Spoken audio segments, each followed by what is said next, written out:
గత వైసీపీ ప్రభుత్వ హయాంలో 5 సంవత్సరాలు రాయలసీమకు ద్రోహం చేసి ఇవాళ దీక్షలు చేస్తామనటం విడ్డూరంగా ఉందని రాజంపేట టీడీపీ పార్లమెంటరీ జిల్లా అధ్యక్షులు సుగువాసి ప్రసాద్ బాబు అన్నారు. గత ప్రభుత్వ హయాంలో రాయలసీమ రైతులకు ఎలాంటి ప్రయోజనం చేకూర్చారో రాష్ట్ర ప్రజలకు తెలియజేసి తరువాత పోతిరెడ్డిపాడు వద్ద వైసీపీ నాయకులు దీక్ష చేయాలని డిమాండ్ చేశారు.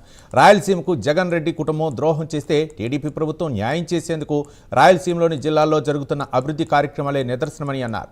12 లక్షల కోట్ల రూపాయల బడ్జెట్లో రాయలసీమకు కేటాయిస్తే 2,000 కోట్లు కూడా ఎందుకు ఖర్చు చేయలేదని, డ్రిప్ ఇరిగేషన్ పథకాన్ని ఎందుకు రద్దు చేశారు అని ప్రశ్నించారు.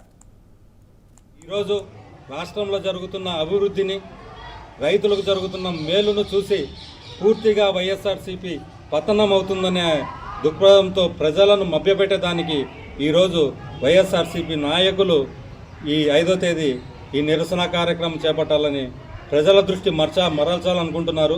ప్రజలు చాలా తెలివైన వాళ్ళు. పోయిన 5 ఏళ్లలోనే మీ ప్రభుత్వాన్ని చూసి మిమ్మల్ని 11 మందినే మీరు గెలిపించి మిమ్మల్ని ఇంటికి పరిమితం చేశారు. ఆ 11 మంది కూడా ఎప్పటికైనా బుద్ధి తెచ్చుకొని వీళ్ళు రాష్ట్ర ప్రయోజనాలను కాపాడడానికి, రాష్ట్ర ప్రజల సమస్యను ప్రభుత్వం దృష్టికి తెచ్చేదానికి ఎలాంటి నిర్ణయాలు తీసుకోకుండా, అసెంబ్లీకి రాకుండా, ప్రజా సమస్యలపైన చర్చలకు రాకుండా వాళ్ళు కాలం వెళ్ళిపుచ్చుతూ ఎంతసేపు ప్రజలను మభ్యపెట్టాలనే ప్రయత్నం చేస్తున్నారు.